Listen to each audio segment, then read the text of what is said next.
Hello, Justice, are you there?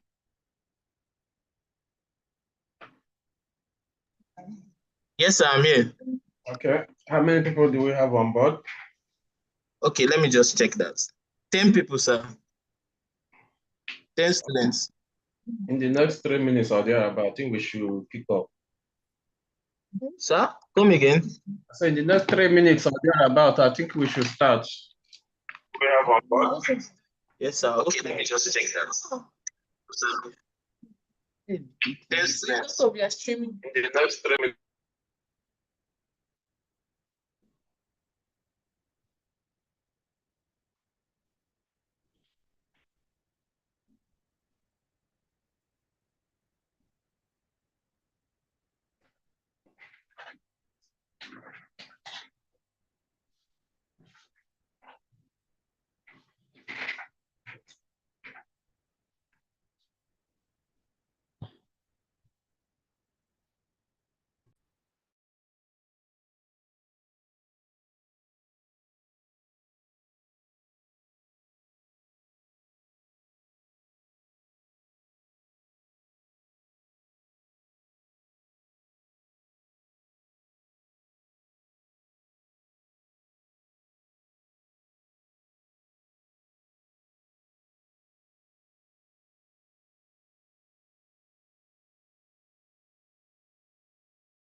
Good evening, all.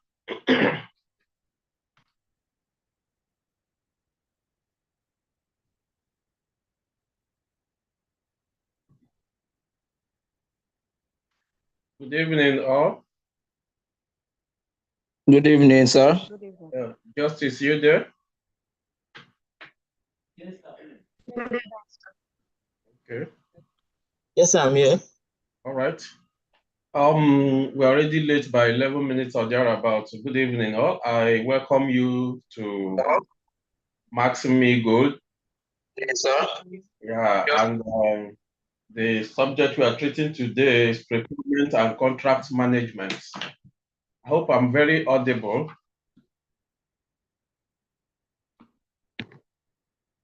Please confirm you can all hear me clearly. We can hear you clearly, sir. Can hear Thank you. Somebody's phone or network is cracking.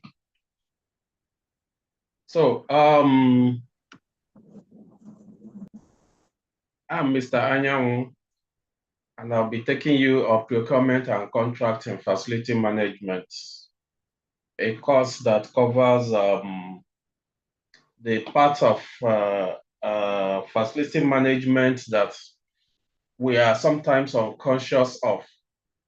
We all know that our license as facility managers or facility practitioners are our nail and hammer. But there are aspects of facility management that are very, very relevant, which we sometimes overlook, or sometimes we do not realize that we need to undertake. And those are the kind of activities that requires pen and paper, activities that require us dotting the I's and crossing the T's. Not that if we don't do them, production or management or monitoring will not be undertaken, but they are things that strengthens our business, strengthens the firm. And it is important that we do it because facility managers were hardly ever conscious of costs or revenues or profits in that term.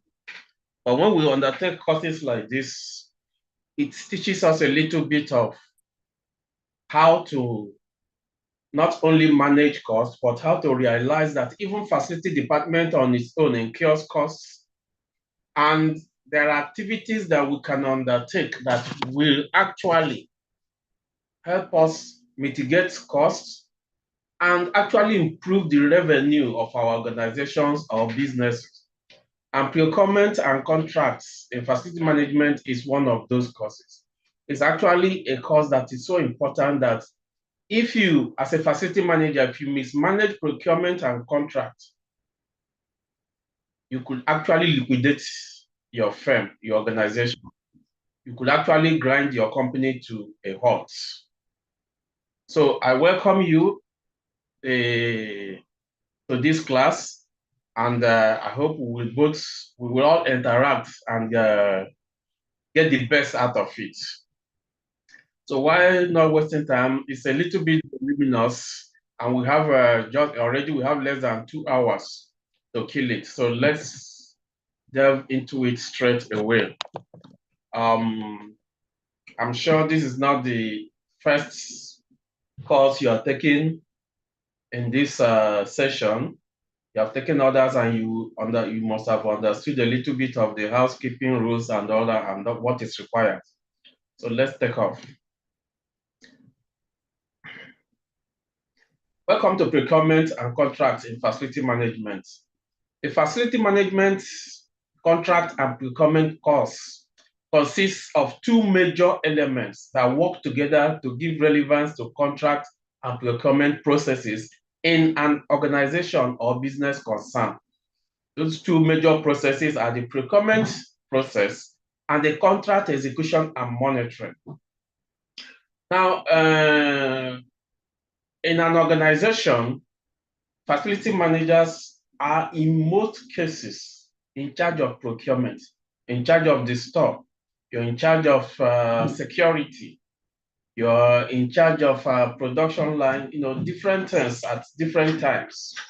So what happens is basically, in the course of your activities, you actually migrate from the simple purchases into procurement sometimes without being conscious of the difference or even knowing that you have actually migrated from one to another. In fact, in most cases, most organizations are consumed, they get involved in it totally without realizing what is going on. Okay, so let's take procurement process. This is the administrative process of acquiring goods and services needed by the business concern. It is a necessity primarily determined by the nature and size of a business concern. Contract execution and monitoring, which is indispensable to procurement processes, as it gives legal relevance and guides to the process. It is automatically activated once a business entity consciously or unconsciously activates procurement process. You could, in the course of your transaction, get into procurement process without knowing that you are moved into procurement process. Let's take, for example, the organization management says, facility manager, we need 10 vehicles for the fleet manager, but facility manager, probably you are told to be in charge of acquiring those vehicles. Each one 10 million, you're giving 100 million. Definitely, if you walk to a shop that sells vehicle, they'll be more than happy to sell vehicle to you. 10 vehicles, 100 million, you pay, you take the vehicle, you go. Now, you have made your purchase. But when you now take other things into consideration, facility manager, go and procure 10 vehicles. Here is 100 million, 10 million each. And the first thing you think about is best practice. Which are the organizations that can supply me these vehicles under a very, very good condition that favors me and my firm, my organization, and can even save us money? First thing you do, you ask for the proposal of interest. Different companies brings interest, show their interest to supply you. And while going through them, you see some of the companies will say, okay, we'll supply you these vehicles. We are willing to maintain them for the next 2 years, guarantee 2 years. We are also willing to take your driver through the training. In fact, we are willing for you to make payments in batches. Make your payments every 2 months instead of you dropping your whole 100 million down and all that. Now, to execute execute this, if you go into that, we require a contract agreement. That is where the contract comes in. Now, the ones you didn't just go and over the counter, you buy the vehicles and go, but you are going through these nitty-gritties of how to get the best out of it. You are moving towards procurement. All those things you need to take care of, you need to consider, are the procurement processes. And for you to be able to execute them properly and fully and get the best out of them, you have to go into the contract execution and monitoring. Why procurement process concerns a facility manager who should be thinking of how the integrity of the building, the HVAC, think of the utilities and all that. I mean, mobility within the estate, security within the estate. Why are you worried about this? You're worried about this because this is an integral part that affects the profit and loss of a company. If you continue to go and buy and purchase raw materials, purchase train lines for the production line without considering the processes, if you continue on that trajectory, you at a time will be causing losses for the company without realizing that it's actually coming. The losses that the company is making is actually coming from facilities departments. So to know the road, the direction and the destination, to know the road, direction and the destination of the organization's financial journey. That's that's the major reason why you're undertaking this particular training. Procurement in facility management. What is procurement itself? What's really that procurement? Procurement is the systematic process by which an organization reaches formal contracts for the purchase of goods and or services. So it's formal contract for the purchase of goods or for the purchase of services, or both. You could actually purchase certain goods that will require you, professionals that manufacture those goods and all that, to be domiciled in your organization to maintain it, for it to run successfully. It is different from purchasing, which is the specific buying activity or the placing of orders. When you place an order, you have not bought. When you make payments, but the question is, what rule guides your payment? The procurement process. Procurement is an indispensable process, well pronounced under the supply chain management. It directly impacts cost control, risk mitigation, and the overall financial performance of an organization by ensuring the right items are obtained at the right time, the right quantity, and with the right quality standards undertaken under the right procurement agreement, which are all embedded in what we are studying today. Legal processes. It is a process that evolves in business organization based on the size or nature of the organization's activity. Why do you undergo procurement process? Right product, right time, right price is equal to value for money. Once you can put these three elements together properly as a facility person or manager, you know you're getting value for money. Even if profit does not come into it, because a facilities manager is licensed to spend money. We all know that. You're not licensed to go and make profit, but you can actually add value. You can actually help the company or the organization make profit by doing the right things in the right way at the right time. It helps to maximize cost effectiveness and achieve the best value for money. Helps to control costs because you have to do market survey and you have to go for the best at the cheapest price with good control. Sometimes the cheapest is not the best. Sometimes also the most expensive is not always the best. But that is why you are a facility manager. You are the one that can decipher the difference and be able to give the management a very well-informed opinion on what to do. To prevent unwary would-be purchases without procurement processes, people can easily go and buy anything they want, thinking the organization wants it, or procure whatever they think. If your organization has a production line that converts cocoa to powder and moves to process it into beverages and all that, whoever is in charge of purchasing that raw material might have gone into the field to purchase the raw materials, and in addition to cocoa, would have seen millet or corn being very cheap. And in the process of that, because of that, forgetting that his production line is specially designed for cocoa beans. He buys the cocoa bean and still buys the millet or corn, thinking he's doing the management a favor. He come back to management, this we have gotten cheap and all that. Yes, you've gotten them cheap and all that, but where is the production line that processes such raw material? It's not there. So it prevents unwary would-be purchases.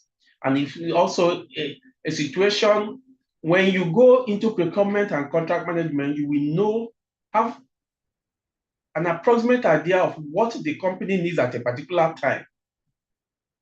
There have been situations where raw materials are purchased far beyond the capacity of the production line. And you find out that before the production line can actually process the raw materials into finished products, some of those raw materials might have gotten spoiled. Treat all prospective suppliers and their representatives fairly and impartially. Whoever has been supplying you, so long as they are good, you treat them well. But you wouldn't know that if you did not go into procurement and contract, because all of them will assess, there'll be relationship established where you all will assess your procurement process, assess the contract that binds you and them, and know if the business interaction can go on. It reduces procurement process costs and ensure continuous improvement, because once you do it, you go into procurement process, you establish rules. Whoever comes, steps into your shoes, or when next you need to do things like that, you simply follow the laid down rules that has already been established. Adheres to organizational policies. There's always organizational policy on what we want, when we want it, how do we want it, and who are the authorizing levels that you get permission, that you get approvals. Organized in an effective structured way and is embedded in the organization. Develop management information and the use of performance measures of procurement. Once you establish this procurement and contract management, it helps in performance management because all you need to do is review it once in a while. And again, anybody that is onboarded follows the laid down rules.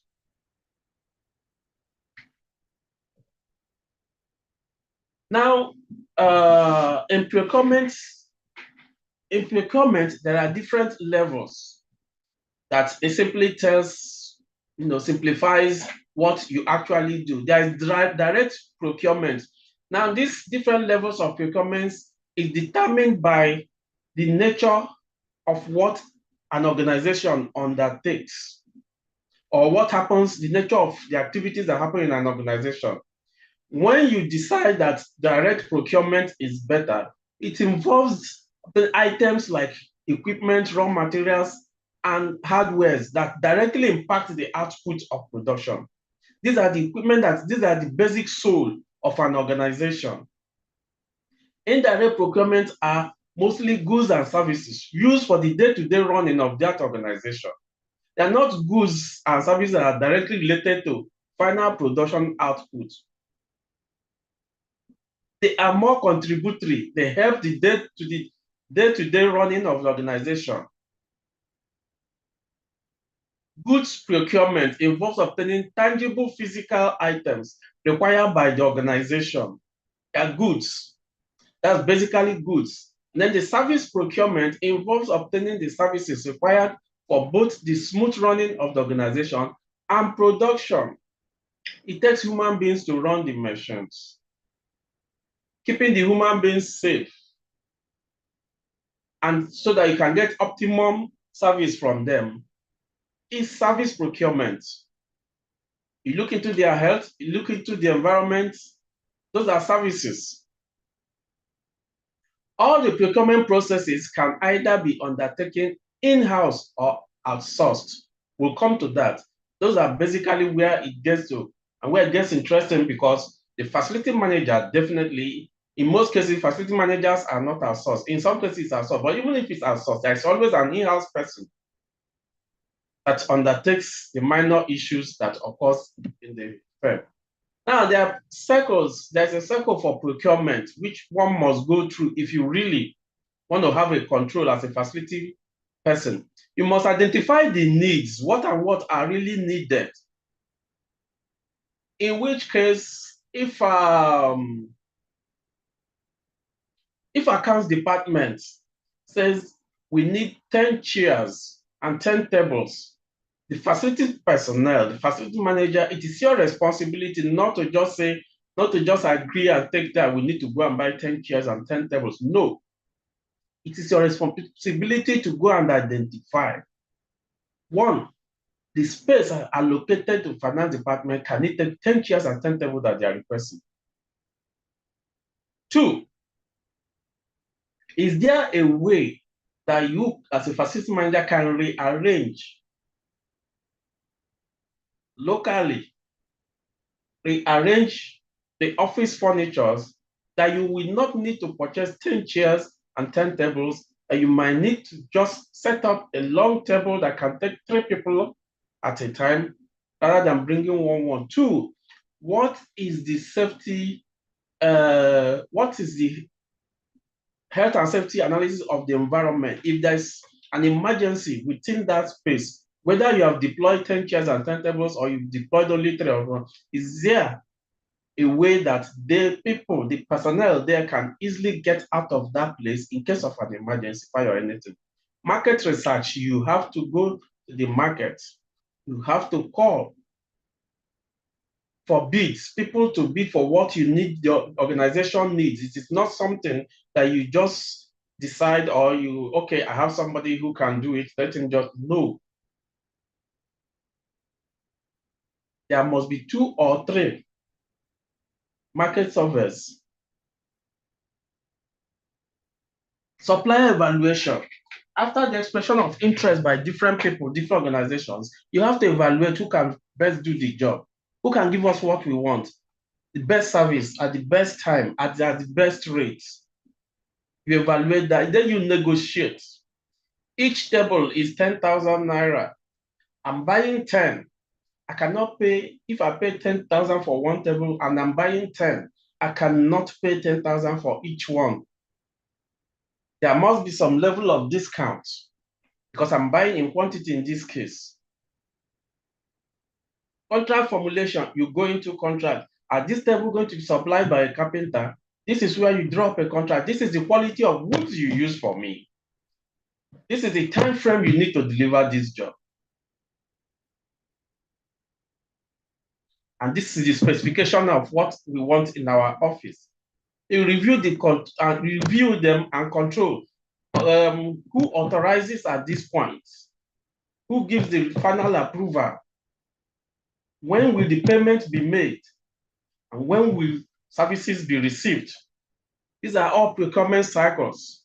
You could actually increase them depending on the nature of your own organization, or even reduce them to make work a bit faster, but you have to make sure that efficiency is obtained at every level. Now, in doing all that, there are two ways you can carry out these services: the procurement and the contract management. There are two major ways. You can do it in-house, keep it in-house, and let in-house personnel, you as the facility manager, could coordinate, undertake these services, or you can actually outsource them. And I believe most organizations take one or two of them. In fact, most organizations actually practice the two, modeled up without knowing. But that is one of the reasons why you're here today. So you have in-house. In-house is a situation where a business concern depends on its internal capacity and process to manage its procurement processes internally. It deploys its employees to achieve its target, making use of the in-house manpower as against outsourcing of procurement process, which entails the sourcing of procurement capacity from external sources. The business entity engages external company with the professional ability to undertake part or all of the procurement responsibilities needed by the organization. A company might be able within its in-house that want to recruit 10 new staff.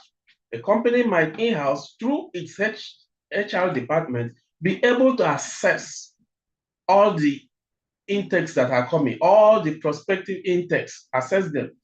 The same company could decide and say, look, let's just get a professional organization that is into human resources, let them process it. You don't bother yourself with it.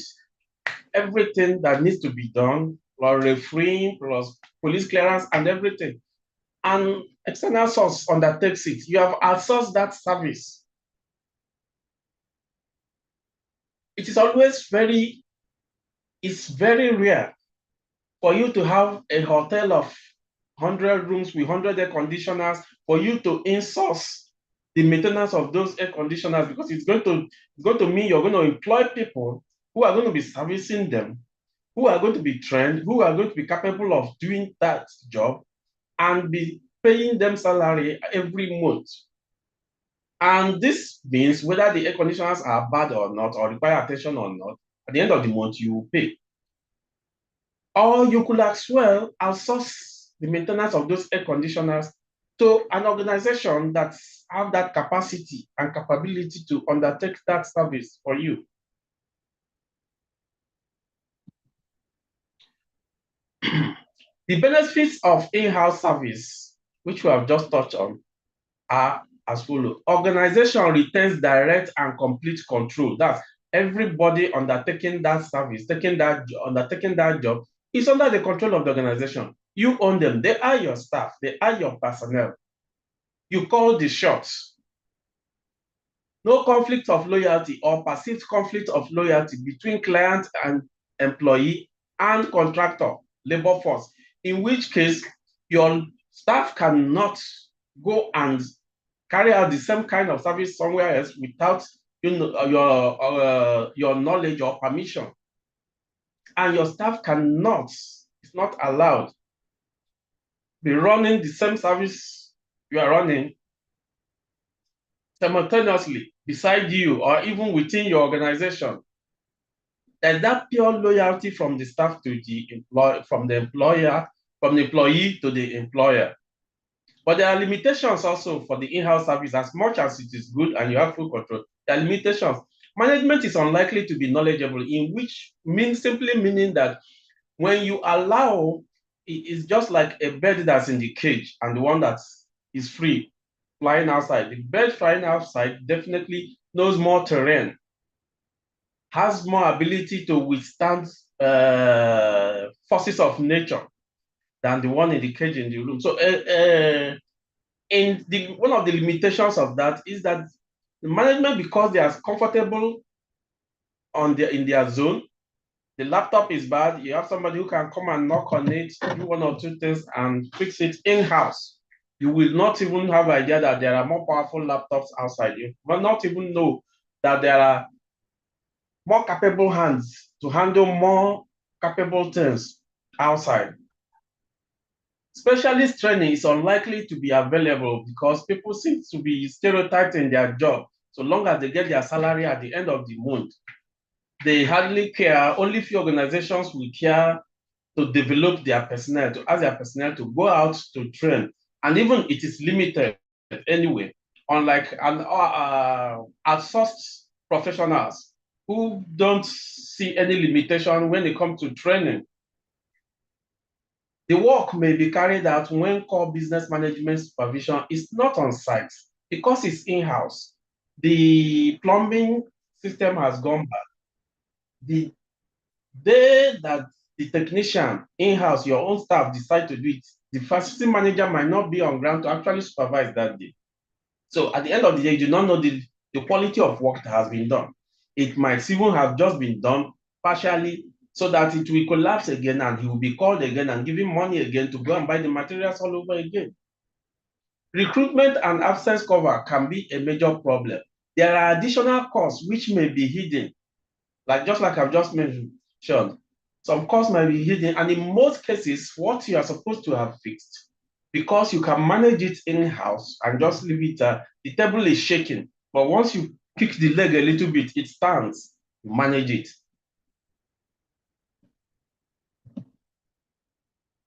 Now, purchasing provides more flexibility. Property can appreciate in value and may provide a buffer during times of inflation. Now, primarily facility managers are, in the real sector, the building, the structure, and everything inside it are the responsibility of the facility manager. But the question is, when does the facility manager advise a company if either you are part of a new team that's setting up a company or you have just joined a company, an existing company? When do you advise a company to purchase outrightly? Now we are looking here.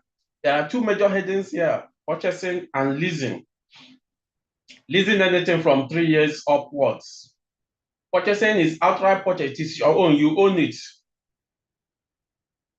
Now, purchasing provides more flexibility because you are the management is the owner of the building. The management is the owner of the structure. They can decide what to do with it and what not to do with it. Unlike when you lease or you rent it, you have to seek permission, even to alter, even to paint. Property can appreciate in value and may provide a buffer during times of inflation. If looking at the property where you are and the facility manager has advised properly, the facility manager will have a foresight that if we purchase this building in Victoria Island today, in the next 5 years, it will appreciate in value. Even if we are not still using it, if we want to resell, we'll make more value than we have now. But such decisions are easily undertaken for your own property. Owned property life cycle costs are generally less than leasing. True, because you are constantly maintaining your own property. You will always want it to serve you. So the life cycle from inception to even when you need to dispose and all that is always less, because property that you own by yourself is seen to be at, you know, an impeccable state, even when you want to offload it.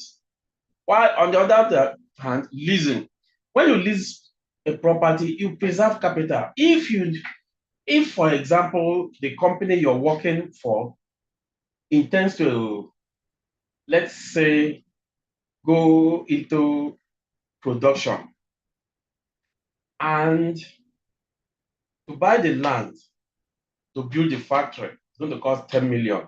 To build the factory is under 10 million. To equip it is under 10 million. To now get the resources, raw material, and all that is under 10 million. They're talking about 40 million already.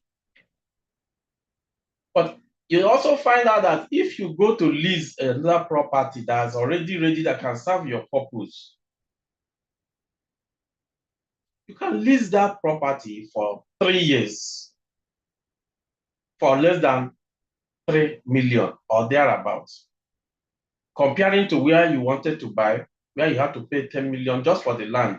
That does not include the structure and all that. So it saves you money that you can use for other things. Because even if you purchase outrightly, you still have to do what is necessary. You cannot purchase a land and just leave it there.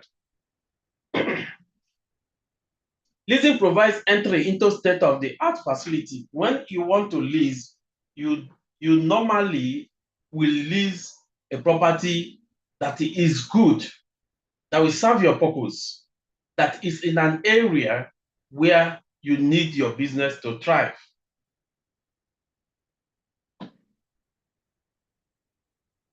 Leasing provides the ability to negotiate terms. When you're leasing, when you're leasing a property, you negotiate, no matter how expensive.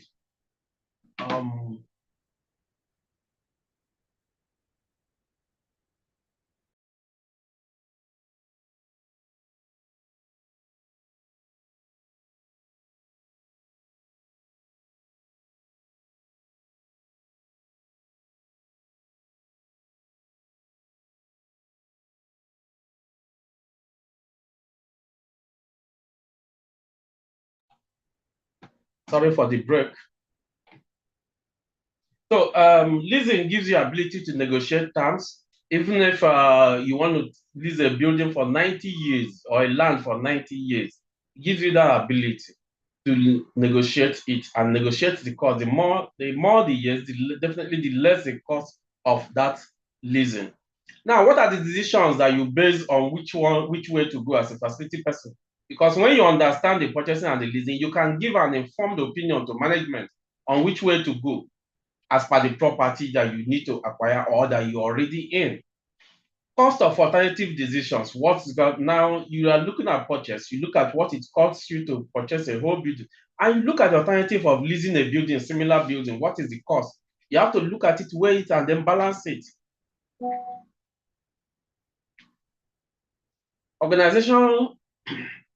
Organization's relative cash and tax position. As good as a building or a structure may look or be, if you do not have the resources to acquire it, to purchase it outrightly, for it to be your own property, you can go for the leasing. And even no matter how fine a structure or well placed in a position, you think of the tax implication. The taxes that buildings pay in Lekki is different from the taxes that buildings pay in Ikorodu normally. But it takes a facility manager to understand these differences in the market, because you are the facility manager, you are there to inform management, or if it's your own organization, to now decide where will be more conducive tax-wise, tax haven for you to set up your business. Organizations preferred owned lease property ratio. You have to check the two. Should you own, which is purchase, or do you lease?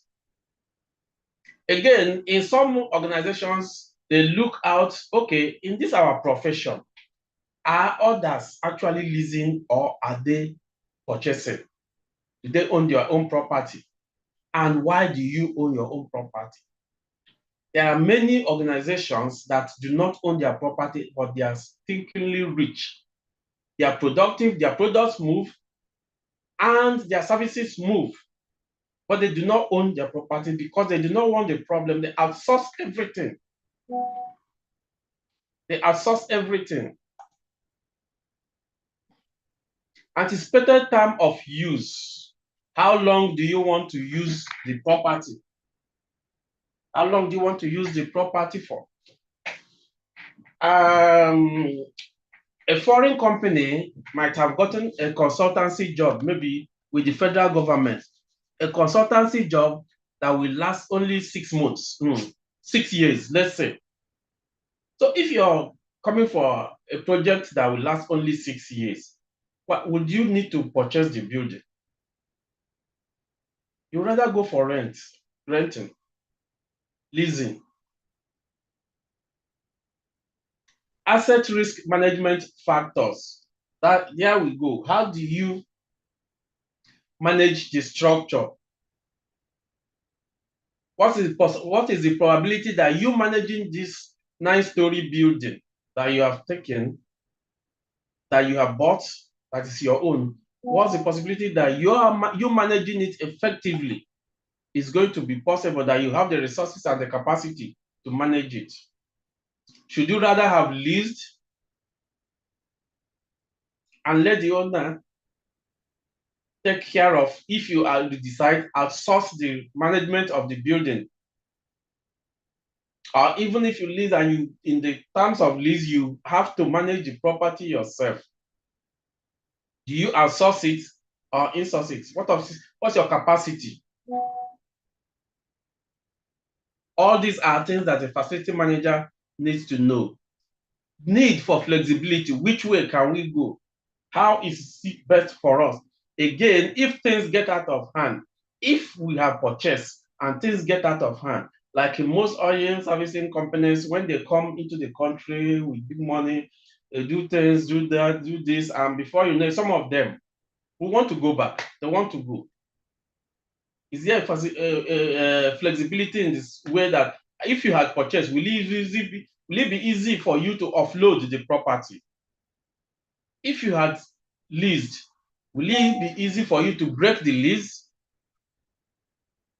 Again, the property that you're using, is it easy for you to convert it? You might have actually leased or purchased a 3-bedroom flat with the intention of converting it maybe to a restaurant or to a hotel or to a factory. The kind of structure you have taken and where it is located, is it going to be easy for you to be flexible with whatever use you intend to put it to?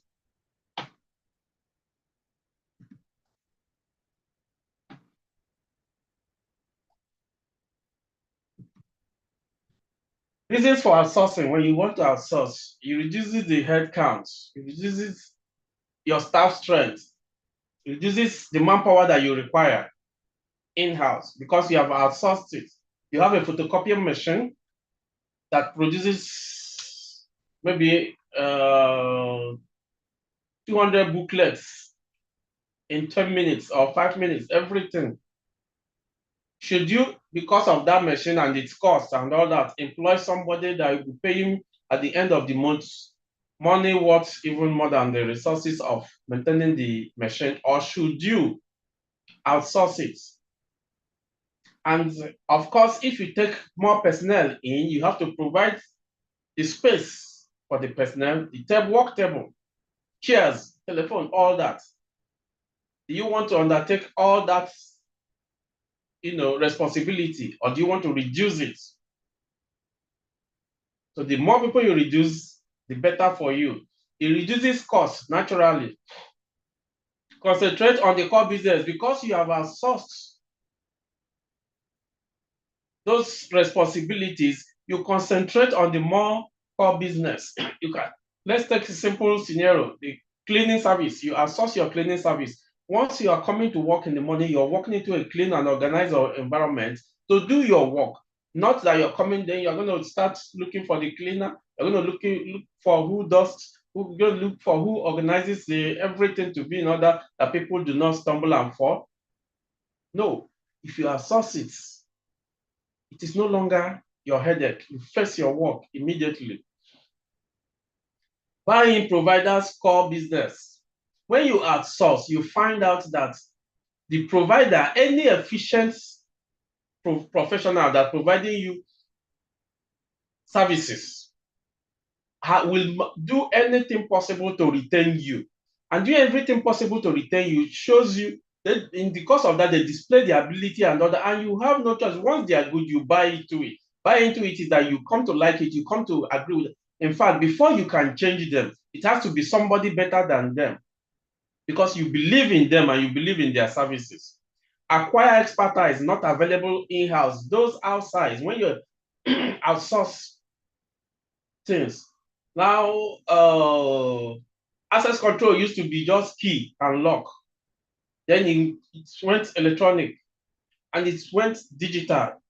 It's totally impossible for all that to be known in-house. And when you outsource, you have the ability to see different people, different capabilities, different organizations that can offer different services that can scale up without you even realizing. Access to expertise, the same thing. Improve resource flexibility. You are able, because you are able to outsource whatever that you need to do, you can easily vary it. And of course, not making a lot of provision for in-house gives you space to be flexible with other things that you need to do. Same thing with your costs.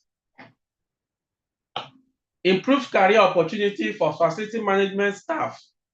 Access to investments or systems.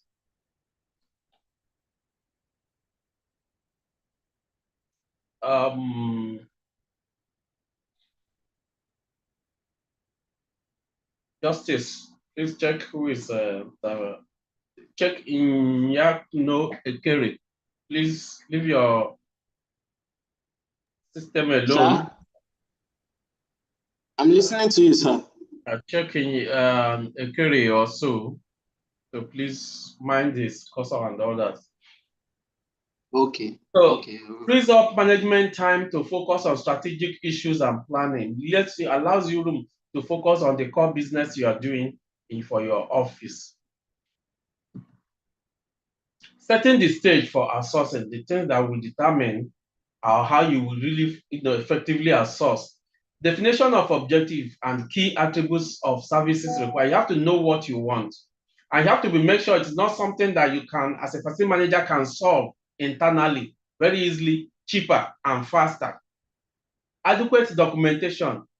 Like I said from the beginning of this course, that this is one of the topics, the courses you will undertake in Max-Migold that will make you understand that, look, there is need for documentation, there is need for pen and paper.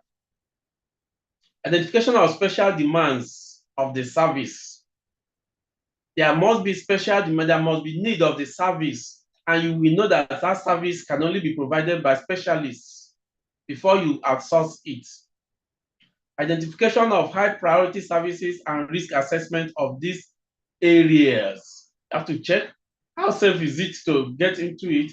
If it's a factory that produces radioactive material, I'm not sure you're going to allow your own internal people to undertake services in that part. You always outsource it. Consideration of flexibility and variability in demand, depending on what you want and what you want to achieve. So you have to consider it. Appropriate bid evaluation criteria, soft and hard measures, and comparison of all costs, not just lowest cost. Do not just depend on the lowest cost that somebody that you are sourced to is going to give you. You have to check the evaluation criteria. Know the ability, the capability of the people that you are sourcing to. Now, the important thing of outsourcing is security of your office, your equipment, everything. Because once you are sourced, it means you are allowing outsiders access internally. Procurement process, a bit more expanded. You identify the requirements which we have spoken about. Source for suppliers or service providers. Selection of suppliers from the services that you have provided that you have sourced. Submission of technical and financial proposal. Tell the ability to do what you want done and the cost implication of it. Negotiation. Finalization of purchase order through management. It must have gone through the criteria of approval within the management. Delivery and inspection. A facility manager must confirm that what has been purchased or delivered is what is required. Then payment process. Process the payments from the accounts or finance department. Record down your transactions and seal up, so that at every point in time, you have documents to back up all your actions, you know. Now, source for suppliers, suppliers qualification exercise. When you are asking either internally or externally, you need suppliers, or you have suppliers that supplies you, either your equipment, supplies the blocks you need to construct the next housing estates, the bitumen for the roads within the estate, security apparatus. The purpose is to measure each supplier's competence, technical ability, and financial stability. Please do not compromise this. Because once you engage them, you will engage them. Any error on the way costs you more and costs the organization more. The legal identity of an organization must patronize recognized organizations with registrations. Companies that are registered with CAC that can easily be traced, or can easily be sanctioned, or can easily be called up to defend their positions. Try to know the owners of the company. They must be reputable people who have not been compromised politically or otherwise, that have no record with police or security organization, or have not committed any crime. The financial strength of the company that you are engaging to supply you. There are some companies that have the policy, when they engage a supplier and they approve the supply, they pay 100%, even before the goods are supplied. Some have the policy of paying 50%. Some have the policy of paying 75%. Also, in some cases, the supplier dictates the percentage they take up front, and then you pay the balance when they fully supply. But this is the situation. In the supplier's financial strength, if you're a reputable company and you have established a reputation, you have bought the buy-in of a supplier and all that, there might be a time when you will need supplies, but you do not have the resources to pay for it. If your supplier is somebody that's capable, and here you both have the buy-in understanding, say, supply me these goods. I'll use them to produce. Give me 2 months, I'll pay you up your money. If a supplier cannot undertake such, or in fact, worst case scenario, you say, okay, I have 50% to pay you only for now until I finish selling the goods. A supplier that does not have the financial strength to match up, to be able to render services to you, is a supplier you should keep away from. Check the insurance cover. Nowadays, in the business world, insurance matters a lot, whether in the transportation sector, whether in raw material sourcing, even insurance of your property. So you check as you're acquiring property or you are leasing, you check what is the is this property insurable? You'll be surprised. There are some buildings that are fine outside, but they are so dilapidated that no insurance company will touch it when they do integrity tests on it. Technical competence, which may be established through client references. So you're getting a supplier that the question is, How long have you been in the business? Who and who have you served? I've served Shell. I've served MTN. I've served Access Bank. Give us the details. We do on our own cross-checking. We do our own investigation. And if truly you have served these blue chip companies, then you are good to go with us.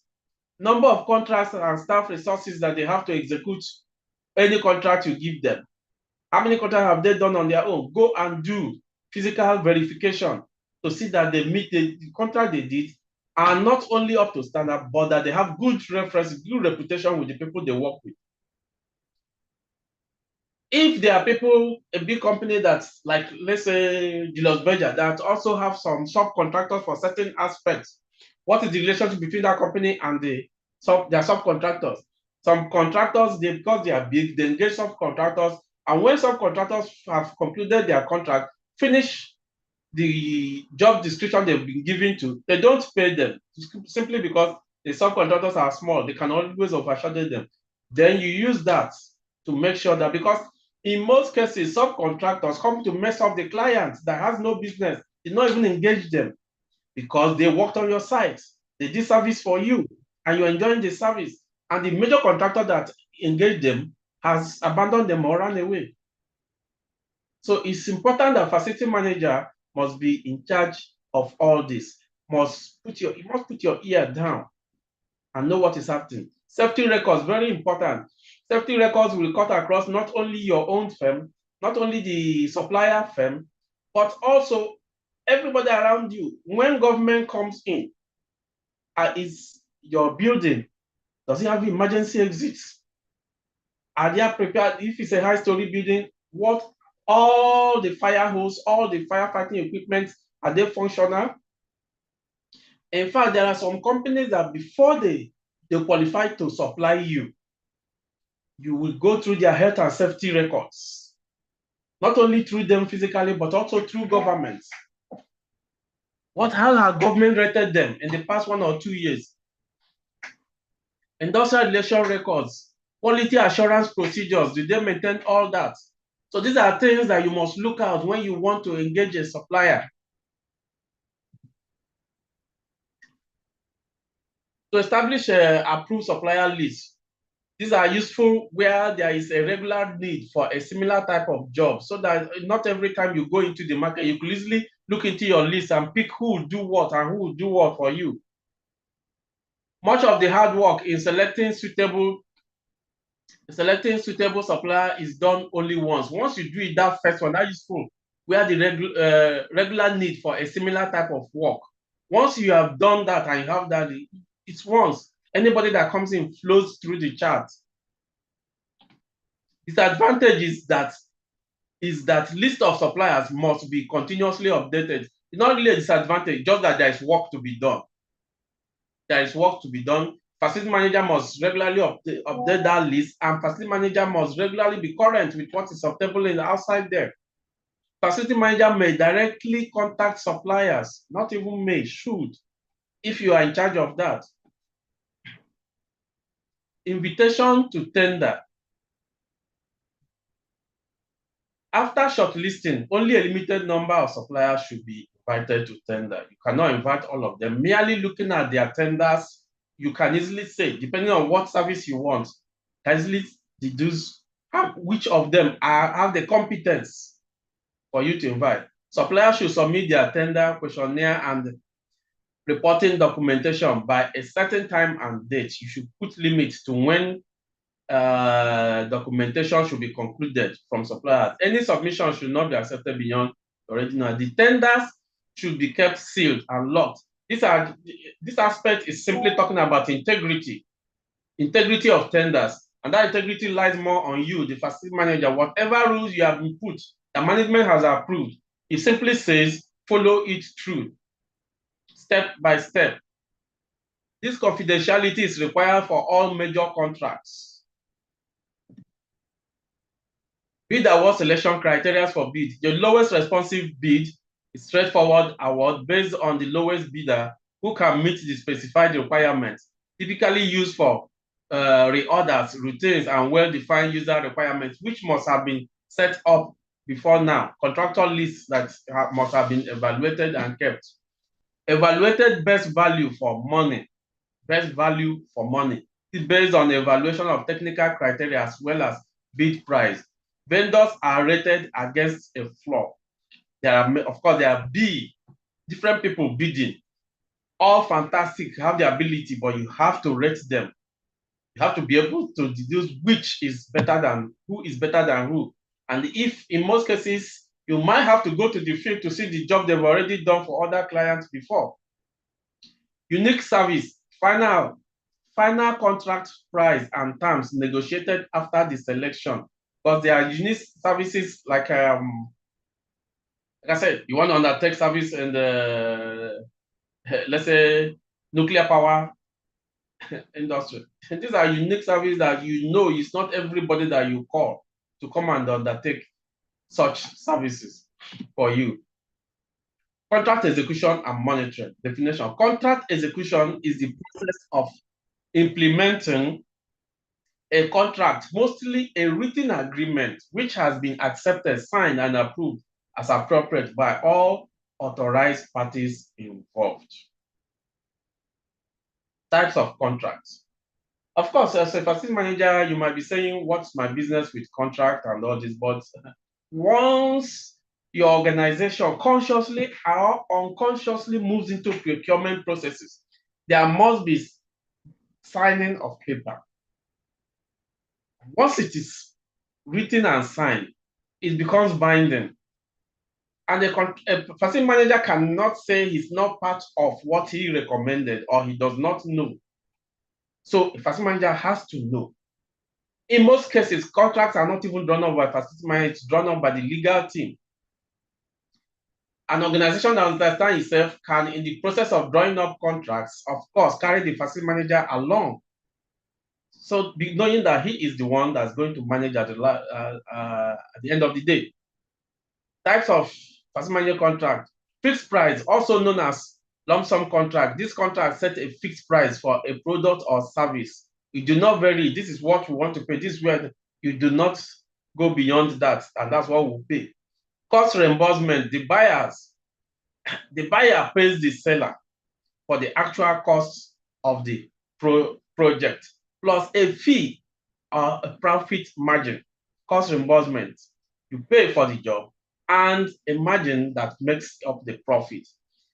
Indefinite delivery quantity line item. The contract requires the contractor to provide a minimum amount of work, and any additional work ordered must be within a stated maximum that it cannot exceed. We commissioned 30 kilometers of 750 kilometers. A minimum amount has been done. But additional work ordered must be within a stated maximum. Maximum 750 should not be exceeded. I will leave that one. National buy, a contract where goods and services are contracted out based on a countrywide approved list of vendors.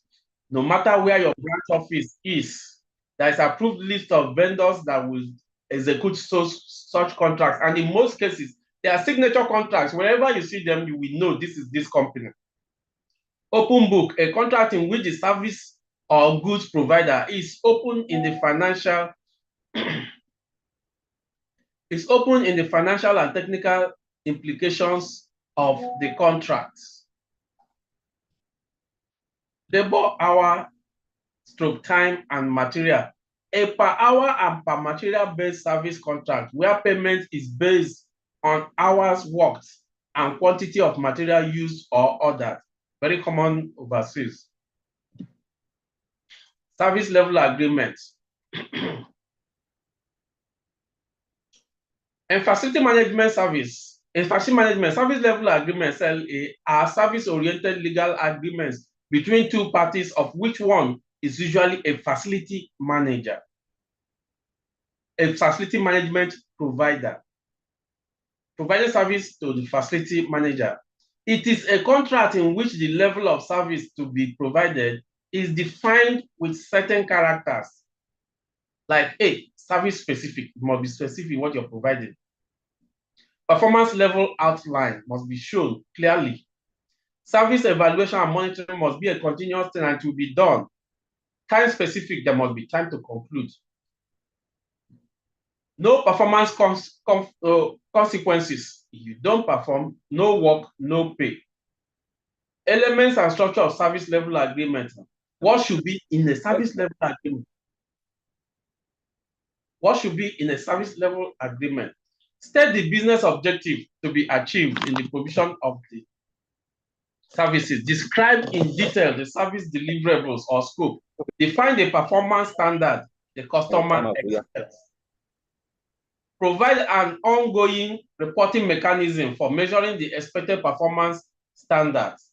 Provide mechanism for penalty and compensation. Provide a mechanism for review and change to the service level over the course of the contract. All these are elements and structures of service level agreement that must be if you're drawing up a service level agreement. Key points about contract execution and monitoring. Execution. This stage begins once the contract is signed and legally binding and involves initiating the agreed upon action and deliverables specified in the contract. Before you go to execute a contract, all this must have been in place. It must have been signed by the recognized authority. And there must be an agreement between you and your clients on the contents of the contract. Monitoring. This involves continuous checking and reviewing the contract's progress to ensure compliance with the terms, deadlines, and performance standards outlined.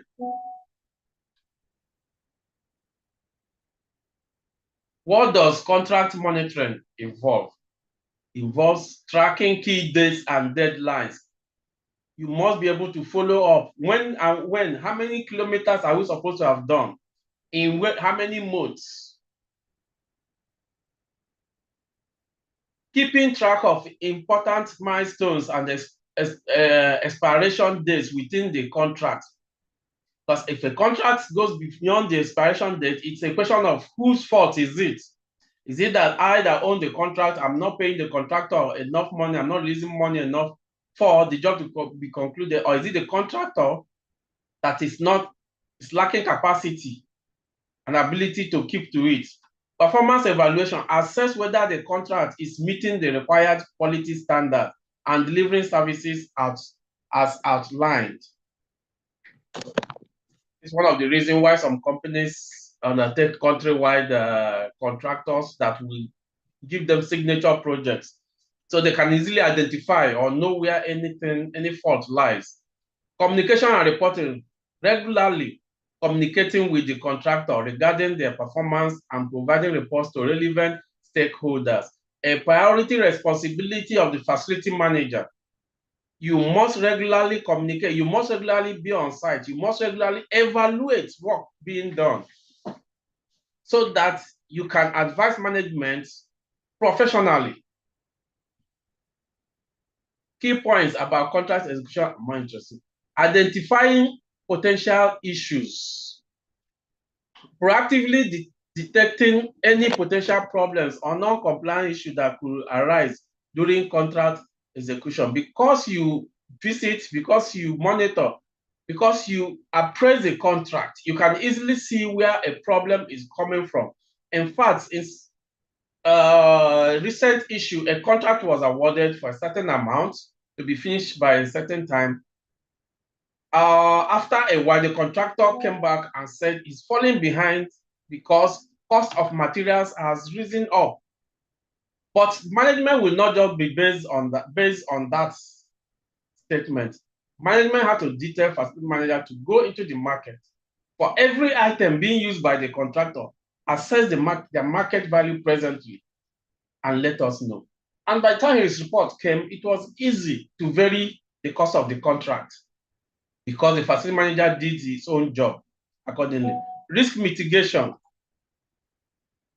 helps identify and address potential issues early. Help identify and address potential issues early on the minimize on to minimize financial or legal risk. Once you detect things easy and identify them, it will help you to minimize the financial risk and even help you to minimize the legal risk that may arise. Compliance assurance ensures all parties involved are adhering to the contractual terms and legal requirements. Cost control. Everything we're talking about actually comes under cost control. Helps optimize spending by monitoring performance against agreed upon pricing. Everything here is cost. The simple language denominator here is cost. We want to minimize costs. Relationship management, foster a positive working relation between the contracting parties by maintaining clear communication and expectations. Once you have a company that's good at rendering service to you, and there's that relationship, every businessman is allowed to make profit, but not to the extent of killing your clients by overbilling and all that. So once you have a good company that renders, services with empathy, and you pay appropriately, I'm sure the relationship will be, you will even recommend that company to other companies. Contracting basics of contracts.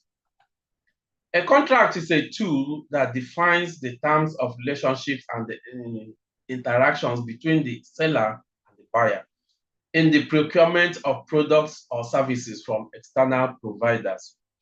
It helps to ensure regulatory compliance, reputational risk management, and effective change control. Now, what makes a contract valid? Valid contract elements, mutual agreement. There must have been a mutual agreement to even draw up that contract. What do you want to do and the service to be rendered must have been seen to be relevant to each person. The meeting of the minds and express or implied agreements, it's mutual. You cannot draw up a contract with somebody who doesn't agree with you or for something you have no idea about. Consideration, the exchange of something of value. So when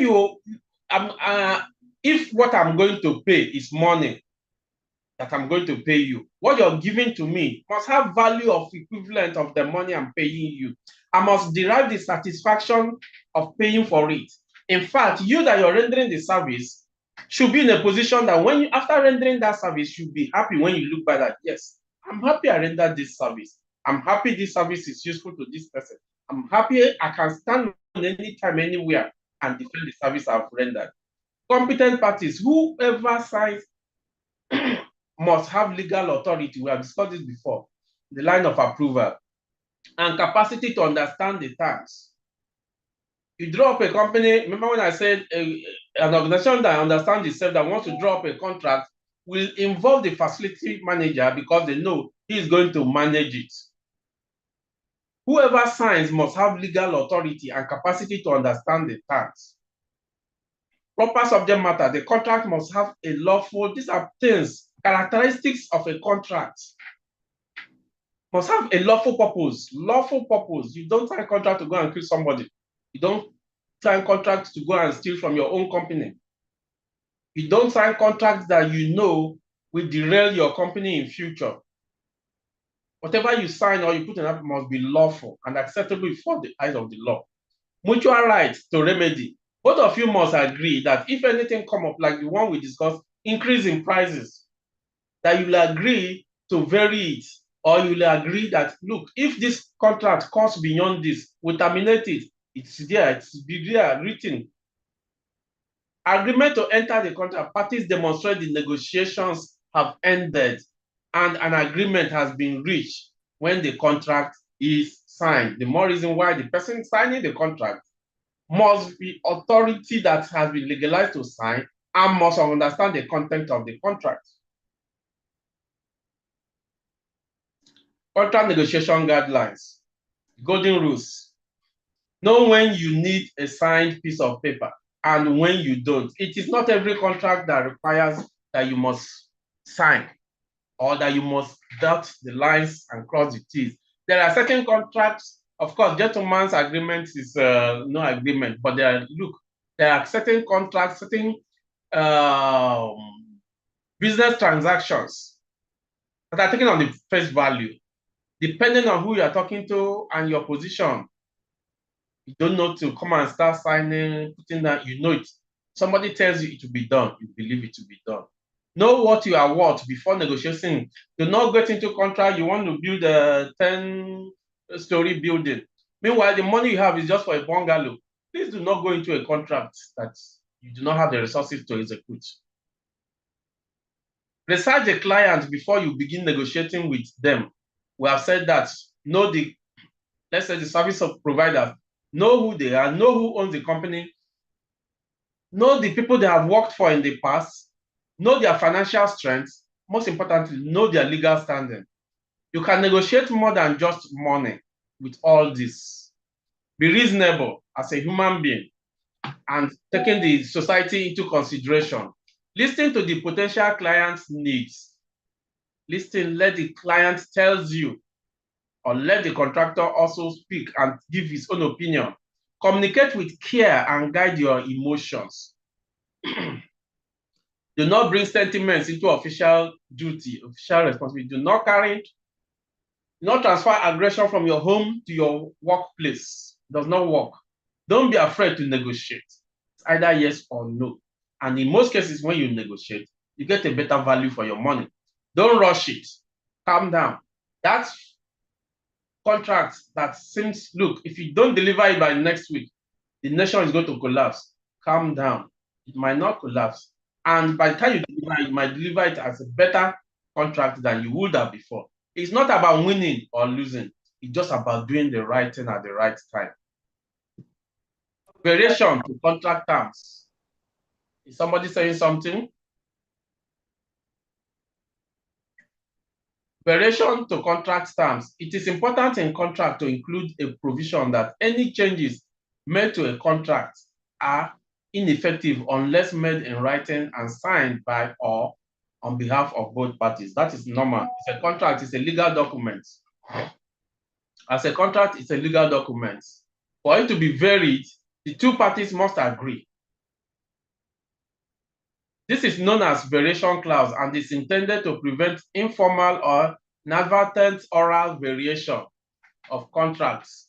So let facility managers understand that once you get into procurement management, the contracts follow it automatically and naturally. And that aspect of the contract, you need to be cautious. You need to be very careful. You need to understand what is written in black and white. For variation to be effective, there must be one, a valid agreement between the parties. Some form of consideration supporting the agreement that you should vary. Now, variation in contract does not really always have to be that the contract has to be a higher cost. No, it could be actually a total change of scope. In fact, it can even be a total cancellation of contracts. Why? Because what you wanted to do before is no longer tenable, but you have another thing to do. So somebody cannot come and force you that what you wanted to do before you have signed into a contract must be done. No, you are the one paying the piper.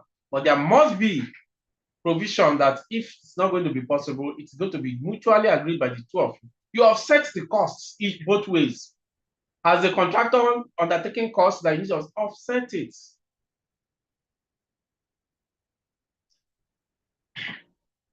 New benefits being granted by each party to the other because of the mutual understanding. Mutual abandonment of existing rights. Mutual abandonment of existing rights actually entails that, look, everybody has a right in that contract to what you stand for. But when it comes where you find out, for example, there's a situation where a man, a very rich man, he had the intention to build filling stations, signed the contract, paid upfront, everything, and the man passed away. The children, still young and all that, nobody could cope with the extent of what he wanted to do. And because there was just mutual understanding, and because it says, we have spoken that not everything is money, the family simply says they were terminating that contract. And the contractor being human and all that, say, okay, this is what I have spent and all that. I would remove it from what I've been paid and return the rest of the money. Mutual abandonment of existing rights. It does not mean that you must go into, you must take it off the way to the court. You must construct this filling station. I don't care if your father is dead. Don't care if you're able to manage or not. It is a written agreement. We have seen that, sealed and signed it. Meanwhile, the wife does not even know where they are going to lift fuel from when they build that filling station. And you can assure as some Nigerian men, she has absolutely no idea what the man was doing. New benefits being granted by each party to the other. The parties assuming additional obligation if the contract is breached. If the contract is breached, the parties assume additional obligations. If you have given a contract for somebody to build 1 kilometer drainage, that you know that 1 kilometer drainage starts and ends on your own land, and the guy builds 105 kilometers drainage, and that's 1.5 kilometers. That 0.5 ends in the land of another person who does not want drainage and who does not need drainage and whose a drainage shouldn't even be there due to the nature of his land. That is a breach. The parties assuming additional obligation, the contractor should be able to assume additional obligation, or with mutual understanding, they share the costs together. Execution of facility management contracts, communication and reporting, what to monitor. Effective communication, if you want to execute a contract, there should be effective communication and reporting back to your management or even to yourself. If you're the sole proprietor, sole owner of whatever is being used, you should have reports down. Help clients to understand their stakeholder interests and needs for sustainability information. It helps you, when you do effective communication, it helps your client to understand their interest in what they are doing and how to sustain that job or even terminate if need be. Improve relationship with clients normal. Build client support for achieving the facility management objectives. Regular communications include individual quarterly meetings, monthly conference calls, quarterly performance meetings, annual financial performance review, which a facility manager in charge must always do all this. That's why I say this is a course that tells you, Mr. Man, pick your pen and paper. What to monitor? Actual progress against work. These are elementary things anyway, but we review them. You must monitor the actual progress against the work schedule. How is it going? What do you need to do? And where do you need to get to? And what is the schedules of each phase of this contract? Fulfillment of time frames and adherence to milestones. What within a month, where are you supposed to be and what should I be seeing at this point? What is achieved? Of course, at what cost? Fulfillment of quality and quantity objectives. Test to make sure that quality is sustained and attained. The quality desired is also attained. The pillar, the concrete, and how solid are they? What materials were used? What quality of cement? What's the measurement ratio? Conformance to specifications, conformance to baseline operational performance metrics. What you're building or what you're doing, is it what the people want, the owners of the contract? Conformance to service quality level outlined within the contract. This is the quality of service that you'll be rendering within the contract that you are executing. Conformance to standards, very, very important, because even if they meet your own standard, does that standard for that project meet regulatory requirements? Does it meet the government's own requirement for everything? That's what we don't seem to understand, or no, even we, the facility manager, everything about the built-up area, most especially, have government regulations, starting from the light bulb to the water that comes out of your tap. Inspections, feedback, reports, audits, observations, call reports, tests, meetings. Those are all the things you have to monitor. Budget control. expenses. How do you manage your expenses? How do you curtail excesses? This is the ability to monitor and control the financial implication of a facility contract throughout the life of the contract. Very important, because in most cases, some facility managers effectively monitor a contract, but due to the duration of the contract, laxity sets in, or because sometimes this mutual understanding is also not beneficial. There comes to be trust, so much trust on the contractor that the facility manager will not go to site at all, believing things are going well. It is the sustenance of projects or contract within its allocated financial limit through the following way: detailed budget breakdown in phases, breakdown budgets. Do not lump the budget for physical construction with the budget for electrification, with the budget for plumbing, or all that. They will stand on their own independently. That helps to even tell where there should be variation or even which will come first. Regular cost reporting, variance analysis, corrective actions. You and I know that it is more expensive to manage or correct than even to build straight away. So monitoring early a project prevents the unnecessary costs or budgets or overshooting the budget in a project. Performance metrics like key performance indicators and cost performance index should also be monitored and seen that it is attained by the contractor. Contract cost monitoring technique ensure that there are sufficient funds to pay for all services rendered as required by the contract. Once you have monitored and you approve every stage that is approved and concluded, make sure from management there is enough resources, enough money to pay. That is the only way. If you certify a phase of project good, the next phase will be good if you have paid for the one that has been done. Ensure invoices are paid constantly, consistent with most favorable terms. Identify low spending levels and assignment of funds if appropriate. Ensure that vendor payments are commensurate with level of goods services received. Do not play partiality or fraternity. Do not play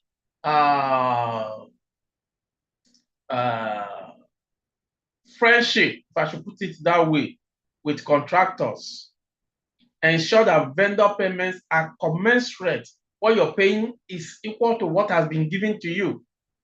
Review vendor invoices and follow organizational departmental standard procedures for processing payments. If you need approval for a particular payment, let it go for approval. If it needs to further approval, it must go there. If it needs to flow through the budget department to know if it is still within budget, let it flow. No matter how good the job is, it must follow the due process, which helps the company in times of auditing. How often do you monitor? Frequently enough, daily, weekly, monthly, quarterly, annually, by special arrangement. All this depending on the nature of the project.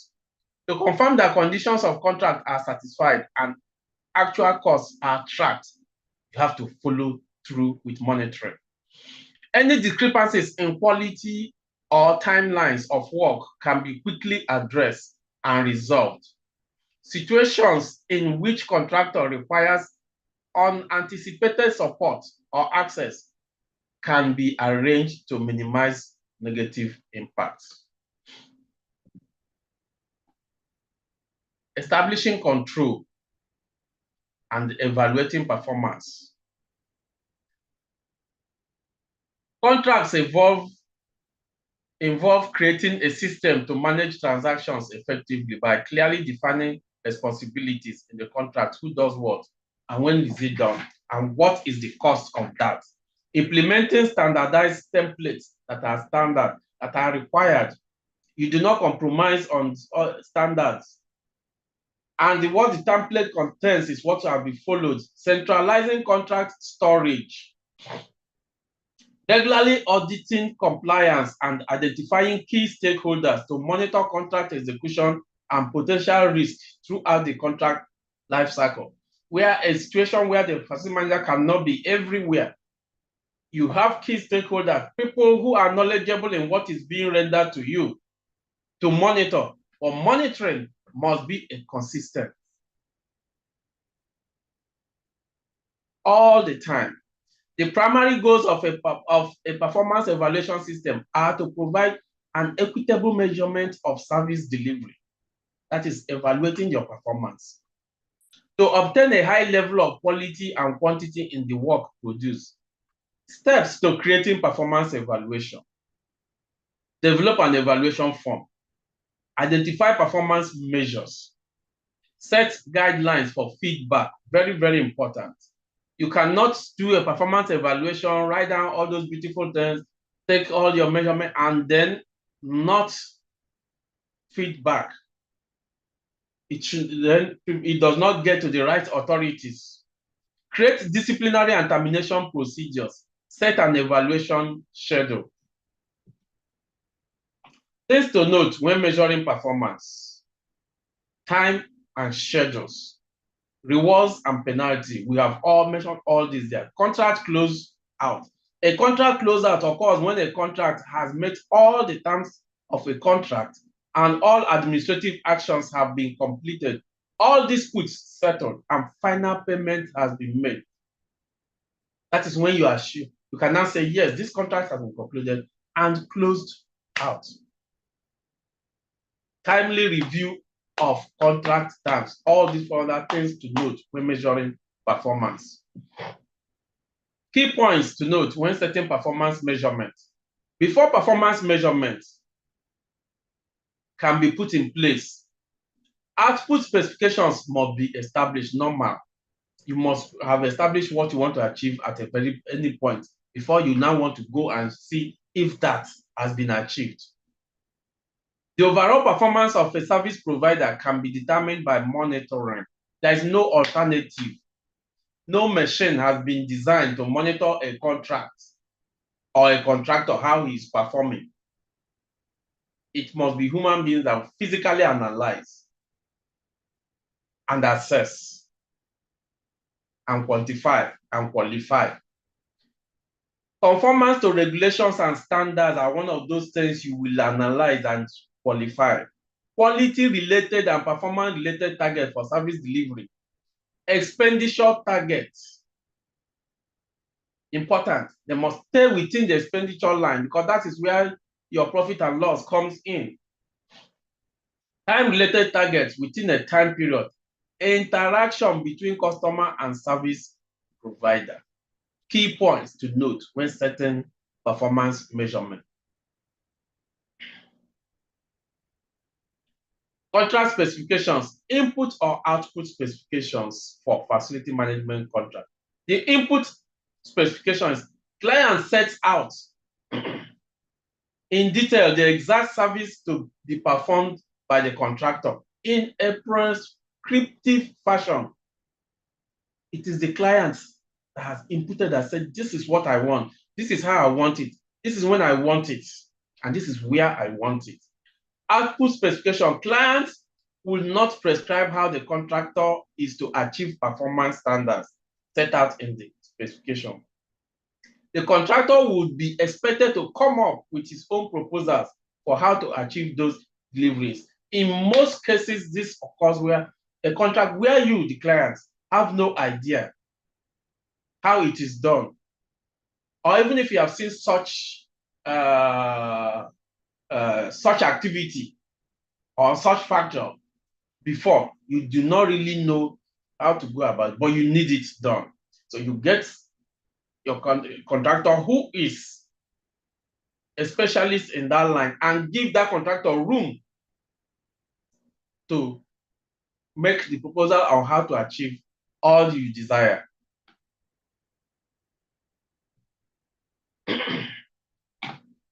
As much as it is beautiful to follow-up contracts, drop contracts, and all that, we have to try to avoid the temptation of contract fraud. Fraud in contracts, there are different types. There is collusion, there is price fixing, there is non-competitive pricing, there is irregularities during execution, payment for work not carried out, and cartels. These are all different types of contract fraud that are committed. You collude with people, maybe the facility manager colludes with people, or even the contractors collude with other people to dupe you.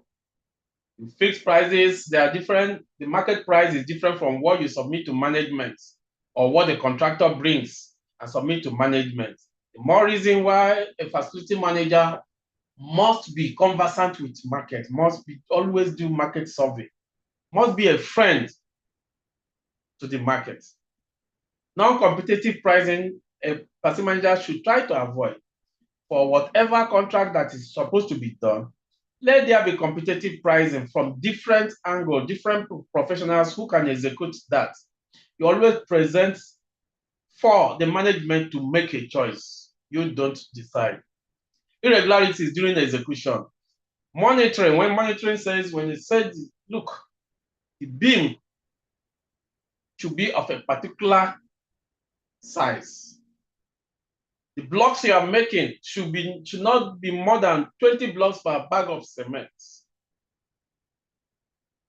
You cannot go and do otherwise. Payment for work not carried out. You cannot satisfy a job that has not been concluded or has been poorly done, and you approve that payment should be made. Any of these compromises that you get involved in, you have become a suspect.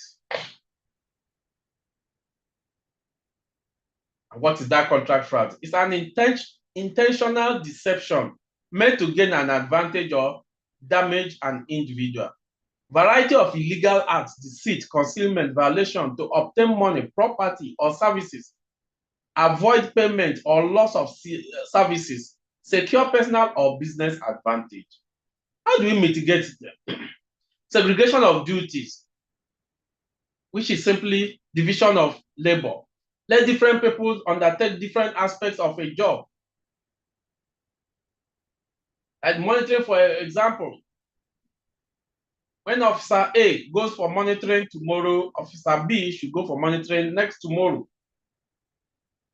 and take overview of what was done, monitored the day before. Shifting staff. Do not let a staff be in a particular position for too long. Move them. Proper authorization. Every approval must go through the proper levels of authorization. There must be level to check prices. There must be level to check quality. There must be level to check quantity. There must be level for the memo to pass through for management approval before it is approved. Competitive bidding, the same thing. There must be different people bidding for something. Do not say, my brother knows how to do it. He can do it. No, even if he does, let him bid with others. There must be competition. There must be competition in the bidding. Documentation and record keeping. A facility manager must, like I keep saying, put pen to paper. Keep documents, keep records, maintain them. Auditing time will come.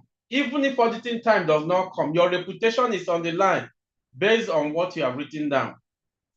Try to change the order of controls once in a while to get efficiency, to make sure that things are kept in straight line. Budgetary controls, staying within the costs already approved. And if there need for variation and anything like that, it should go through the right process. Now, there cannot be contracts without not really that there must be physical dispute or that every contract has dispute, but there should be provision or an assumption that there might be something. Forces of nature can cause force majeure, where a contract that nobody has foreseen any problem, a hurricane could come, the kind of flood that we are hearing in the North Plain that has not had flood for 100 years, how many years, anything can happen. Disputes are the main reasons for legal contracts in procurement. Disputes are the main reason why you should have a contract. Once you get to procurement level,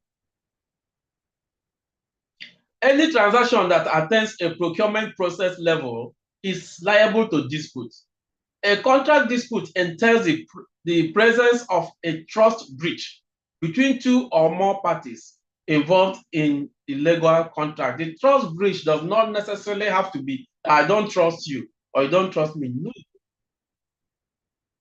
It can be that this thing has gone wrong like this. I do not know how it will go if we do not follow the legal process. Contract disputes always arise with regards to the interpretation, execution, delivery, performance, and general expectations from a procurement contract. Contract disputes can either strengthen or kill a contractual agreement. Disputes can even prevent a procurement contract from coming into existence. True. However, in cases where contractual agreements are in dispute, this can be resolved in different ways. Common alternative dispute resolutions, ADR techniques. 1, management escalation. You can escalate the problem to management where there's a dispute. A provision for escalation to senior management in both parties. Often, the first action to deal with issues in this as they arise. When there is dispute at the initial stage, it's always better to escalate it to management level. Let management look into it. There might be a way that both your firm and the contractor can settle amicably once management comes in, because they will be talking at their language that they both understand. Going beyond that, it doesn't solve. You go to mediation. It's a method in which the parties reach a voluntary settlement with the help of a skilled facilitator who is either skilled in that area of the contract being done or skilled legally and will advise. Understand? Advise both parties on the best way to settle it. Proceedings are confidential and private. They might be binding or not. That they will both agree or may not agree. Then the arbitration. This is a situation where the contract disputes has lingered so much, it has gone beyond management level, it has gone beyond mediation, it goes to arbitration. Submission of a dispute to one or more qualified and impartial person for a final and binding decision. Parties control the range of issues, the scope of the relief to be awarded, and many procedural aspects. In most cases, in this case, it's always a legal minaret. Somebody learned in law or people learned in law that come to sit to discuss on this arbitration. But in most cases, the actions of facility manager throughout the lifespan of that project will help to avoid contract disputes. So you are very important as a facility manager to that. Contract closeout. A contract closeout occurs when a contract has met all the terms of a contract. All administrative actions have been completed. All disputes settled. Final payment has been made. Checklist for contract closeout. Issue interim contract completion statements that shows that the contract has actually been completed. Ensure disposition of classified material is completed. All these are responsibilities on the facility manager. You must show after the contract and all that. All classified materials pertaining to your organization, even that pertaining to the contractor and all that, are completed and kept properly. Complete contract audit. Audit to make sure what you ask for is what you have been given in all specifications. Ensure prime contractor has settled subcontractors. If you remember, we have talked about that earlier. Because subcontractors could come and actually mess things up. So make sure that as you're paying the contractor, that the subcontractors have been paid.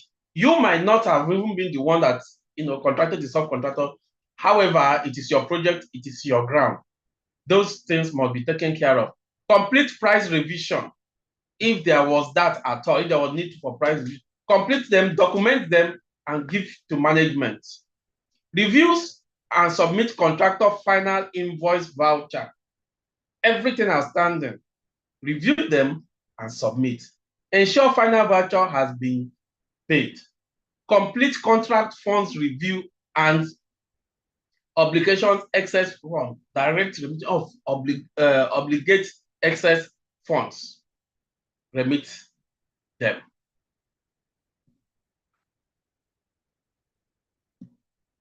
Ladies and gentlemen,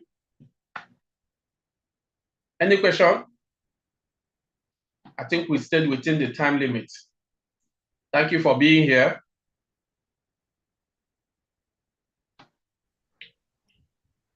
Thank you very much, sir. Thank you. I hope I was audible to everybody. Yes, sir. You are very audible. But if I may ask, I have some questions for you, sir. Okay. Thank God I've. Who is speaking? Okay, Kaya. Who is speaking? Okay. Kayode, sir. Okay. Thank God we recently started a facility management company. Are you getting like a service provider? Okay. And I think we have been handling like 2 or 3 different companies and jobs. But there are some things that we were facing because we came from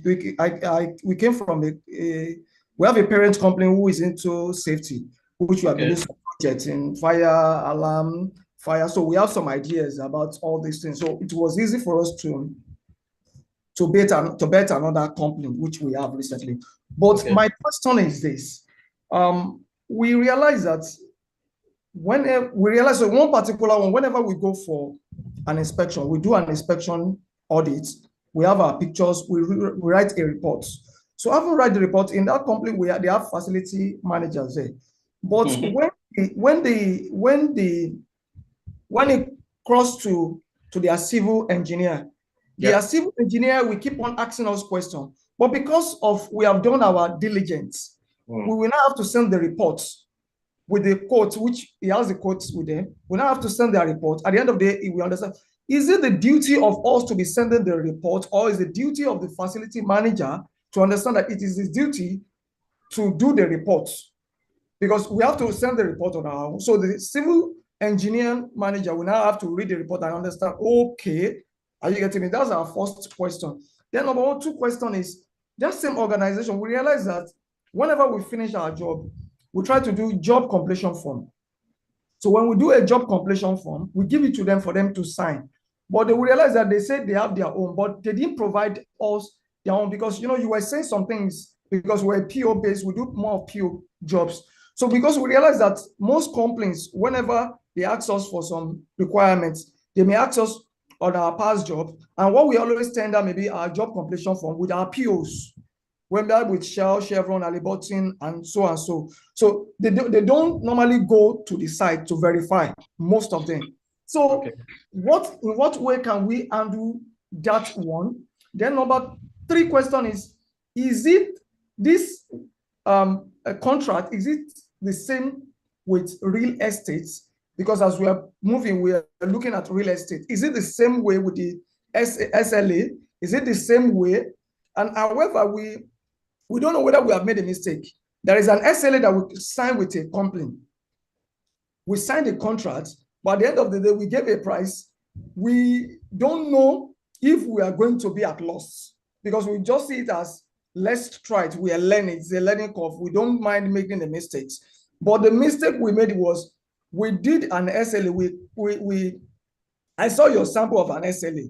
We went on ChatGPT to create an SLA. So when we send the SLA to them, they send it back to us that no, that is not what they want. What they want suits our home with the scope and everything. But when they now ask us to quote, because we're supposed to quote with the SLA, so they now told us that no, that our quote is too high, that this is their quote. We now say, okay, but we have not contacted our engineer regarding that, our electrician regarding that, but we just believe, okay, it is 1 year. And we have an in-house somebody who can do the changing of bulb, the changing of lighting. Sir, how can you enlighten we that we are just coming on board not to make such mistake? Because I heard you clearly what you were saying in that. So if you can help me with that. Then another thing is it compulsory to add administrative costs, transportation costs? in your invoice when you are sending it, because where we come from, we always factor it into the pricing of what we do. So is it necessary, because we are coming to this field which is different from the field that we are, but we're just using an idea? That is another question, sir. Okay, the first one, your reports, you should have your own reports, and the facility manager in charge should have his own reports, compulsory. You must have your own. Facility manager must have his own. Now, if the company says they want your own reports, normally the channel of communication will be through the facility manager to you, most likely. Then you give your own report. It might vary with what the facility manager has written. You understand me? Yes, sir. But if you know your job and you know that you have done what has been specified, you have no reason to fear. And if they query your own feedback, your own report and all that, no problem. You request that they should meet in the field. And you practically show your report, against work done. I don't know if that answers the first one. Okay, sir. Yeah, the company itself, even normally the company, its own internal facility manager would have his own reports and must give management the report. Unless he doesn't do it, he might be lazy to do it, one, or he might be expecting you to do it, not knowing that it's part of his own responsibility to also do his own. Now, there's periodic meeting and all that. When you have your periodic meetings and all, that's when you can even cross-check, okay, that's if it happens before management requests, you cross-check your reports. So long as you are in tandem, and most especially, you are honestly doing your job, and they are, the facility manager is not being funny. The two parties should be free to exchange ideas. The two parties should be free to appraise work done openly, because if what you're doing are physical, tangible work, it will be seen. You understand? If nobody there sees or knows technically what you're doing and cannot assess it, at a point, there will be a time when a client or somebody or a stranger would pass by and say, who did this or who did that? You must try to avoid that. So in that case, if they request report for you, submit your reports to them. There's nothing, unless there's something wrong, you should even be happy and praying that they should always ask you reports. Now, in the course of submission, the question is, what is the line of communication? Are you supposed to submit to the facility manager who now passes it to them? Or are you supposed to go straight to management? You find that out and you sort that out. That's internal. But like I said, if you're sure of yourself and your work ethic is right, you have nothing to fear. That's that. If I remember, your second question is on service level agreement. Hello.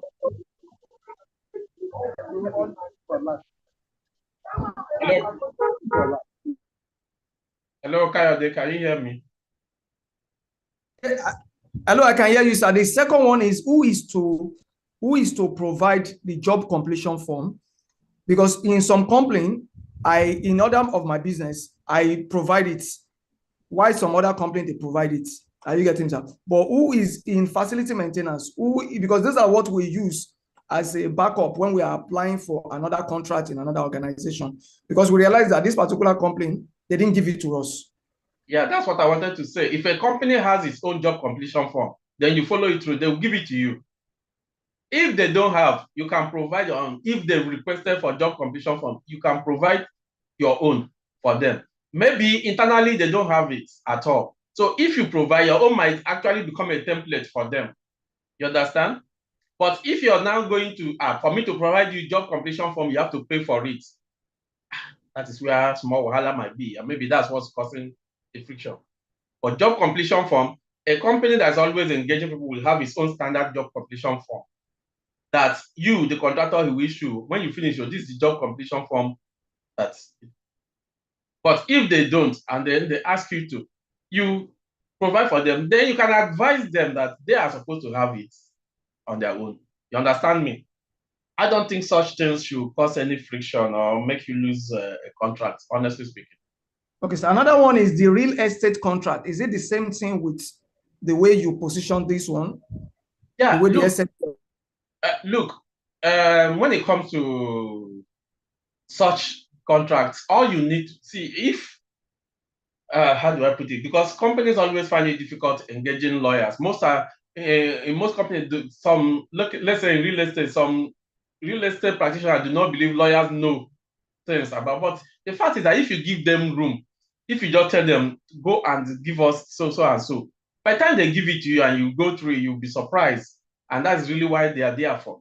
You can get a law. If not, you get a practitioner if you have been grounded in the field. You understand me? Draw it up if you're grounded in the field. But in most cases, even if you draw it up, I'll ask you, I will advise that a legal practitioner reviews it. If you don't have one internally, it will only cost a token, but by the time you finish, you know you have something on your hand that can withstand anywhere you go. And why is that more important is because they have the ability to look at different sectors.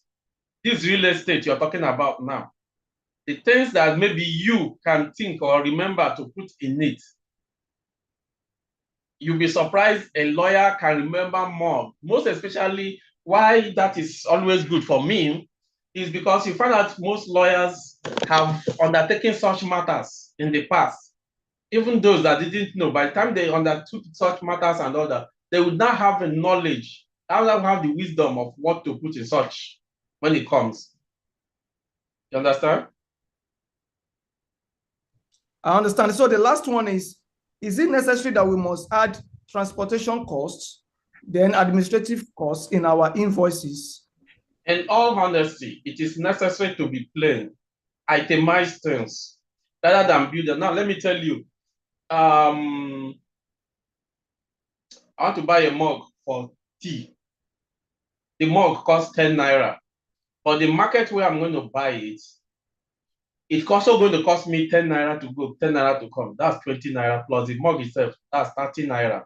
Now, if I want to supply it to somebody and I come and quote this mug to the person, including transport and everything, on one mug, 30 naira, and somebody else brings his own quotation, that same mug, the same quality, 10 naira, you definitely are going to lose that contract. But when you now quote and you say the mug is 10 naira, your transportation is 20 naira, you itemize it, then you put your labor. If I want to negotiate with you and I want to go with you, I'll leave the mug that is the 10 naira, that's the actual price. I'll now start negotiating on the transport and your labor, your fee. I'll start negotiating on those. You might not know that I have seen a quotation that also quoted the same mug at 10 naira. Understand? And that quotation I quoted at 10 naira might have definitely would have also now brought out transport and all this. But for the sake of clarity and to be seen to be, you who comes to equity must come with clean hands. To be seen to be a truthful contractor, itemize every cost. The cost of, we normally say cost of material, let it be that this is cost of material. This is my labor. This is my transportation. Somebody might cancel your transportation and want to pay you labor, or might cancel labor and want to pay you transport. All you know is that, am I still going to work for these people again? Is there a possibility of me, the negotiation I do now, what I lose, is there a possibility of me getting it in future? That's why they said not everything is based on contract. Not everything must be written down. So sometimes you win some, you lose some, but be plain, be open, itemize it out like that. And let the person, then you give the person room to want to negotiate. Now, if somebody has come and said the cup is 10 naira and yours is 30 naira without breaking it down, where do you want the person to start negotiating from? We don't even think twice about it. So it is always very important to, yes, bring out those transport. There are some contracts that even will carriage of what you need to carry, different from the transport, your own transport, because in some cases, you run transportation that does not involve carrying or loads and all that. While you're giving them room, because if it's expected that their in-house facility personnel will go and do market survey to confirm these costs as well. So that is why it is good to do that. Thank you very much, sir. You're welcome. It's been a pleasure having you all. Take care, everybody. Have a nice independent democracy day. Sir, Thank you, sir. I had a question. Thank you, sir. Oh, question. Go ahead. Shoot it fast. Okay, sir. Don't be offended. Sir, I just want to ask, what are the challenges? What are the life challenges that a facility manager do first when in terms of contract negotiation and procurement? As in, you can use a real-time scenario to like explain that, sir. Come again. What are the challenges if a facility manager faces? Yes, during in terms of procurement and contracts, right? Yes. Yeah. Yes, one of the biggest challenges is that a facility manager might not know when the firm's processes have moved from just ordinary purchases to procurement. You see, like I used the car example. Let me give you money, 10 naira, go and buy me a vehicle. You simply enter the shop, you buy the vehicle, and you come back. You just got to make a purchase, right? But if I give you 10 naira, go and buy me a vehicle, and you start thinking, where will I buy the best vehicle? Okay, why don't I sit and put out a notice? Those that want to have vehicle to sell should bring in their proposals. One, insurance company that will insure it, bring in. Let's look at gradually. And this vehicle that I want to buy, must I pay in full? If I pay in full, what's the advantage? What's the disadvantage? If I pay part payments, can I, on the other hand, even lease the vehicle? You understand? Once you start thinking of all these things, you are moving into procurement without knowing it, because any of these processes that you activate, contract has to come in. That is one thing you first face, not knowing when you have moved from just ordinary over-the-counter purchase to procurement. So you have to be analytical, analyze every action you do. The other angle that facility manager faces in procurement and contract management is that in the contract aspect, in most cases, especially in a well-established environment, the facility manager knows nothing about the contract. It will only be dropped on his laps to go and implement. Or the contract might not even be dropped for you. You will just be told to go and procure things, and you go and do. And when you come out that, then the contract is a law. Then they bring it out and see, this thing did not fall within the contract, this thing. And in most cases as well, knowing that you are the one going to manage, you are not there. Management must, in its own wisdom, have drawn up the contracts concerning everything, and you are not there. Or it must even have been established before they employ you. You only have to fall into it, and you're not used to such things. That's a problem. You need to study. You need to go there. You need to understand the company, the ethics of the company. And as a facility manager, like I say, you have to pick pen and paper, jot down things, note things, so that it will help you. So those are the kind of problems you face. The other problem, fraud. Look, every facility person, whether you're fraudulent, you assume to be fraud. Whether you're not fraudulent, you assume to be fraud. Just do your job and do it well. Do your job and do it well. Market surveys will always be carried out even behind you. Even when you have the best intentions, you might even spend your money to save the company money, and yeah, you'll still be accused of, trying to be something else. I hope that was helpful. Yeah, yes, sir. Is helpful, sir. I appreciate, sir. Welcome. Thank you, sir. You're welcome. Have a nice holiday, all. So thank you for the class. Welcome. Yes, sir. Take care. All right. Have a great day. A wonderful weekend. Bye, y'all. All right.